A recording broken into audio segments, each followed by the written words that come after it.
Salut à tous et bienvenue dans cette nouvelle vidéo pour la deuxième fois, sachant que je viens enregistrer 25 minutes de vidéo sans avoir appuyé sur le bouton play. Je suis assez vénère mais on va se la refaire. Bienvenue à tous dans ce nouveau Vlogmas, dans ce nouvel épisode, ce nouveau Q&A de ce Vlogmas 2018. C'était pas le plan à la base, j'ai cassé mon matos m'a abandonné, je vous ai posé des questions sur Instagram, vous avez été super réactifs, vous avez posé plein de questions, donc merci mille fois, grâce à vous on a une superbe vidéo aujourd'hui, et je doute pas que vous aimez mon nouveau petit pote à côté là, c'est Noël après tout, bientôt en tout cas. Je vous jure que les réponses que j'avais données, elles étaient vraiment complètes, et j'espère que je vais réussir à faire la même chose ici. Allez, première question, et il y en a eu deux sur le sujet, de Logan qui me demande « Yo Tajiz ». Un ancien, salut à toi, merci d'être encore là après toutes ces années. Gros son à conseiller pour l'entraînement. Ce que je vous conseille, c'est d'avoir Spotify déjà et d'aller chercher mon compte sur Spotify qui s'appelle Taji Spoty et j'ai créé une playlist qui s'appelle LG Lift où je mets tous les sons, j'essaye de l'updater de temps en temps, que j'écoute à l'entraînement. Donc que ce soit des gros sons ou pas, pour vous, j'en sais rien. En tout cas pour moi, c'est des sons que j'adore et c'est les sons qui me permettent de réaliser des PR et d'appliquer une surcharge progressive tous les jours, donc je vous le recommande grandement. Taji Spoty et LG Lift sur Spotify. Allez, deuxième question de Nico. Il y a plusieurs questions d'ailleurs et je vais en répondre à deux maintenant. Petit chanceux Nico. Quels sont les bénéfices du top set et du back offset par rapport à un autre type de format? Alors déjà j'adore ça, premièrement, c'est super important. Donc c'est un format qui tient la route déjà parce que ça vous permet de progresser, de traquer votre progression. Et au-dessus de ça, j'adore le fait d'avoir une série où je m'envoie comme pas possible, j'ai toujours aimé ça, probablement les années powerlifting là, qui sont restées avec moi tout simplement, enfin bref. Donc du coup, j'adore ça. Et est-ce que c'est mieux que le reste? Je ne pense pas, je pense que c'est tout aussi bien si c'est une méthode qui vous permet de progresser. Ce que je fais, c'est que j'alterne entre les top set, back offset et les volumes classiques, là, les séries classiques, si je me sens complètement cramé nerveusement ou bloqué sur ce format de progression. Après, ce que j'aime bien également, dans l'idée en tout cas du top set et du back offset, c'est que le premier exercice, il est généralement là, enfin généralement on utilise ce premier exercice pour mettre le maximum de tension mécanique sur les muscles, et donc en faisant des mouvements libres généralement, hein. Et donc du coup en ayant un mouvement ou une série où on travaille le plus lourd possible, parce que généralement sur les top sets on part pas trop haut en répétition, vous faites ce que vous voulez mais on part pas trop haut en répétition, donc en travaillant très lourd avec une bonne technique on applique un peu plus de tension mécanique, donc ça suit un peu la logique du truc. Après ta deuxième question c'était pourquoi baisser la charge sur les back offset? Parce que je suis pas capable de garder la même charge, sinon ça s'appellerait pas un top set pour le coup.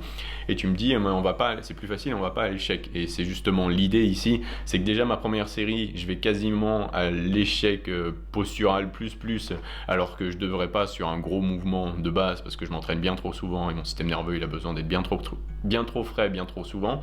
Donc si je faisais que des séries à l'échec sur mon premier exercice, bah je m'entraînerais pas aussi souvent, je serais peut-être déjà blessé et le reste de mon entraînement serait catastrophique et je serais probablement pas aussi musclé.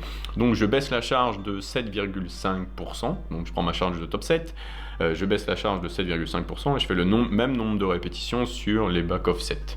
Ce qui se passe également, ce que j'aime bien, c'est que du coup, vu que j'ai un set qui est un peu plus lourd, les sets qui vont suivre, ils vont me paraître un peu plus simples, et c'est comme si je pouvais m'appliquer à avoir une bonne technique, etc., ce qui devrait toujours être le cas, mais bon, quand on fait un top set, même si la technique est bonne, dans notre tête, on n'est pas en train de s'appliquer. Et donc j'aime bien cette sensation, c'est un peu plus, c'est des sets de travail, ils comptent, j'applique une surcharge progressive, etc.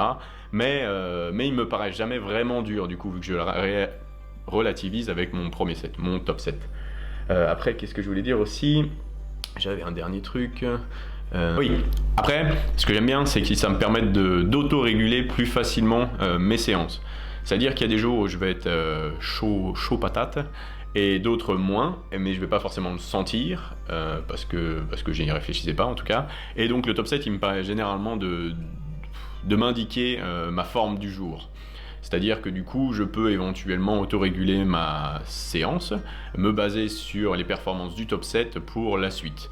Donc autant j'ai des jours où je vais progresser, généralement c'est le cas, mais je peux avoir des jours où c'est moins le cas. Et donc du coup, au lieu de me forcer et du coup ralentir encore plus la récupération qui est nécessaire du coup, vu que je suis pas en forme, du coup j'autorégule sur la séance. Ça reste une séance probablement productive sur d'autres exercices, peut-être pas sur le premier. Mais en tout cas, je ne me force pas, c'est moins dangereux et je trouve ça plus simple à mettre en place, plus adapté à une vie peut-être un peu active. Voilà. Donc j'espère avoir répondu à tes questions et je te remercie d'avoir posé ces 2 questions, c'était très intéressant. Encore plus dans la première fois que j'avais enregistré cet entraînement, ce Q&A là, faut que je te retrouve, c'était Mohamed. Voilà, mes amis font du bro split et sont plus musclés que moi, qui fait du high frequency, que faire? Donc ça m'avait fait rire, voilà, j'avais beaucoup rigolé dans la première version, c'est pas contre toi bien sûr, c'est l'aspect du bro split. Donc déjà faut se dire que le bro split c'est pas forcément quelque chose de mauvais, avec les recherches qui sont faites et les analyses sur les différentes personnes qui participent à ces recherches, on a pu remarquer qu'il y a plus de gains en termes de force et en termes de muscles sur des personnes qui divisent leur volume d'entraînement et qui entraînent le muscle 2 fois par semaine plutôt qu'une fois par semaine. Après, ce que je rajouterais, c'est que tu me dis, ils sont plus gros que toi, ils progressent plus que toi. Le truc, c'est, moi, ce que je me dis, c'est qu'il y a des gens qui font pas de musculation qui sont plus musclés que moi. Donc, on peut pas vraiment se comparer à d'autres personnes. Tu sais, je fais plein de vidéos sur la génétique. Je sais pas si tu les as vues, mais je te recommande d'aller les regarder. Et on peut voir qu'il y a des gens qui ont vraiment des prédispositions génétiques à paraître musclés ou à être performants sur tel ou tel mouvement. Donc, se comparer à d'autres personnes, à moins qu'il ait exactement la même structure que toi, le même style de vie que toi, etc., c'est no bueno. Donc, évite, je te recommande d'éviter de te comparer et de continuer à progresser à l'entraînement et pourquoi pas essayer le bro split de tes potes, voir comment ça marche sur toi. Il faut toujours tester pour savoir au final. Alors j'ai une question de mon buddy Emerald qui me demande est-ce qu'il y a un transfert de force entre le développé couché à la barre et aux haltères? Alors, en théorie, probablement, et en pratique, je ne trouve pas. Probablement parce qu'il y a trop de différences entre les mouvements, même si en soi l'angle, etc. est similaire. Je pense que, enfin, ça se passe pas d'ailleurs, les mouvements sont trop différents et donc il y a trop de non-adaptation nerveuse entre les deux, non-transfert nerveux entre les deux.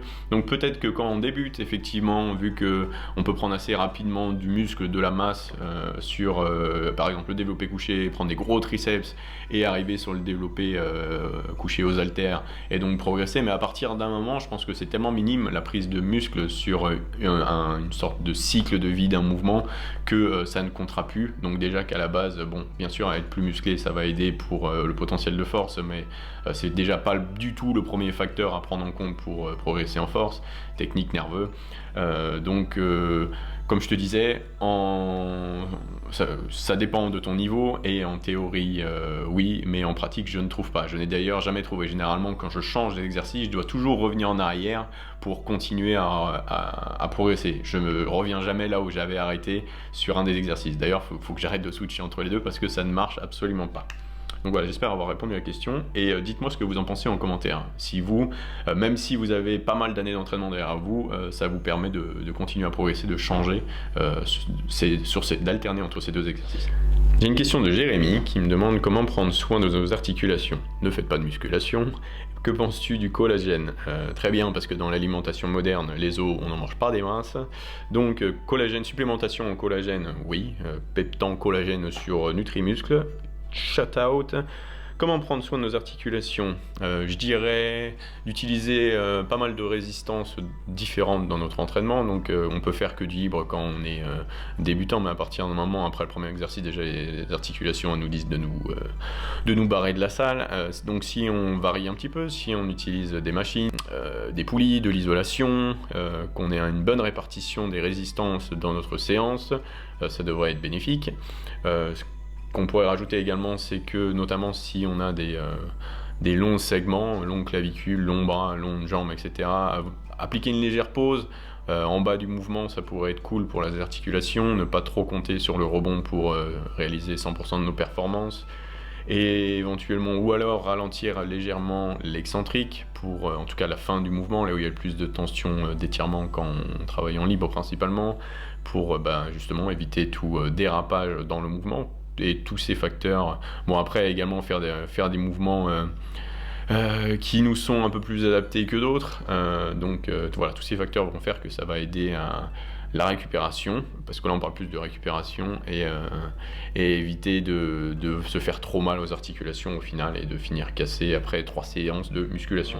tension mécanique rime forcément avec le plus lourd possible, une question de Simon. Et tension mécanique, il faut penser à tension d'étirement et tension de contraction. C'est mécanique, c'est les anglophones qui ont rejoint les deux au final. Donc oui, effectivement, avec une même technique en tout cas, plus c'est lourd, plus on applique de tension mécanique. Après, c'est vrai que si la technique change un peu, peut-être on éloigne un peu moins les points d'insertion et les points de terminaison, il y aura moins de tension sur le muscle et peut-être que la tension partira sur plutôt un autre muscle, il y aura plutôt une dominante sur un autre muscle. Mais pour résumer, effectivement, plus on met lourd, plus on applique de tension mécanique. Bon, la dernière question va concerner toutes mes sources d'informations, parce que je l'ai à chaque fois que je fais un Q&A. Donc bien sûr, je pense que maintenant vous savez tous que j'écoute grandement tout ce qu'a à nous partager Michael Gundil, et ce depuis toujours, et Frédéric Delavier, avec leurs œuvres, donc les méthodes de Delavier, mais également toutes les vidéos, tous les podcasts, etc. qu'ils peuvent réaliser, notamment sur la chaîne de Aiki Share Fitness, shout out Aiki. Après, sur internet, du coup, on a on a la revue qui s'appelle Mass, donc c'est une revue qui sort tous les mois, qui est mise en place par 3 personnes, peut-être plus d'ailleurs, mais j'ai 3 noms en tête. Eric Helms de la team 3DMJ, Mike Zurdos et Greg Knuckles. Donc c'est très intéressant. Ils choisissent les revues probablement avec des sujets qu'ils estiment les plus populaires, mais également ils nous partagent les autres. Ils les résument, ils les décortiquent et nous facilitent la compréhension de celle-ci avec des beaux schémas, etc. Donc si vous parlez anglais et que ça vous intéresse tout ça, je vous invite grandement à aller voir ce que fait Mass au final, c'est très intéressant. Ça permet de se tenir à la une, on va dire, parce que des recherches, il y en a tout le temps, ça évolue, et même s'il ne faut pas juste boire la recherche, parce que bon, peut y avoir plein d'autres paramètres à prendre en compte, c'est toujours bon d'avoir plein d'éléments de comparaison pour se faire peut-être une idée, tester de nouvelles choses, etc. Et puis être au courant, tout simplement, savoir. Si vous êtes curieux, normalement ça devrait vous plaire. Après, bien sûr, il y a des podcasts sur internet, par exemple Revive Stronger, donc Steve Hall qui fait pas mal de podcasts avec Mike Isratel, donc c'est comme ça que je l'avais connu, de Renaissance Périodisation, et pareil, à nouveau, encore un point de vue différent, qui est super passionnant, des techniques d'entraînement encore différentes, quelque chose qui marche et c'est prouvé par les résultats en tout cas, donc à nouveau Mike Isratel. Après, on a le point de vue également de Meno, donc celui qui gère Bayesian au final. Donc à nouveau, encore un point de vue encore différent, une façon de s'entraîner et une façon de coacher encore différente. Donc super intéressant à prendre en compte. Également des gros résultats, donc génial. Donc voilà, il y a plein de personnes sur Internet. Mais si jamais je devais résumer, je vous recommanderais de suivre Mass et MASS avec des petits points, et Monthly Application Strength Sport quelque chose probablement, et d'acheter les méthodes de la vie bien sûr. Et avec tout ça, et si vous restez curieux à tout ce qui se passe sur internet, et tous les grands noms, ceux qui partagent en tout cas, vous devriez avoir plein d'informations qui va vous permettre de vous faire peut-être votre propre avis, de tirer votre propre conclusion, ou alors de répondre à certaines questions comme je le fais par exemple dans cette vidéo. Après, il ne faut pas mettre de côté non plus l'expérience et la curiosité, et genre l'XP en salle. Je pense qu'il y a pas mal de choses que j'ai déduit tout seul, mais qui a été confirmé par des recherches. Donc maintenant, il y a plus en plus de choses sur Internet, donc vous avez peut-être plus besoin de faire ça.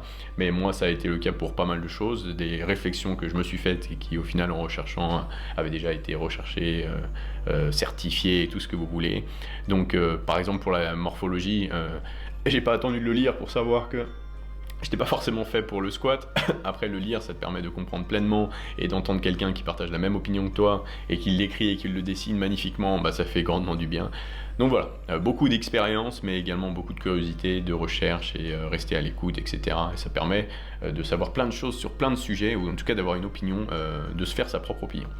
Donc voilà, merci à tous d'avoir visionné la vidéo, merci à ceux qui ont posé leurs questions sur Instagram. Donc n'hésitez pas à aller me suivre sur Instagram si vous voulez poser vos questions et participer à ce genre de vidéo, ou avoir vos réponses sur Instagram directement bien sûr.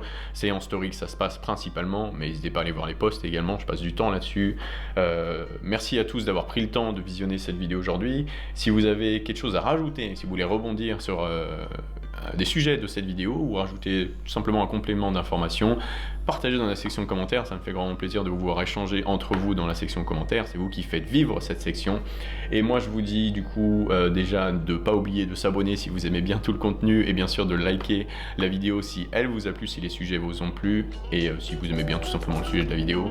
Et moi je vous dis à demain du coup pour la prochaine vidéo, le prochain Vlogmas. Ciao les gars, ciao.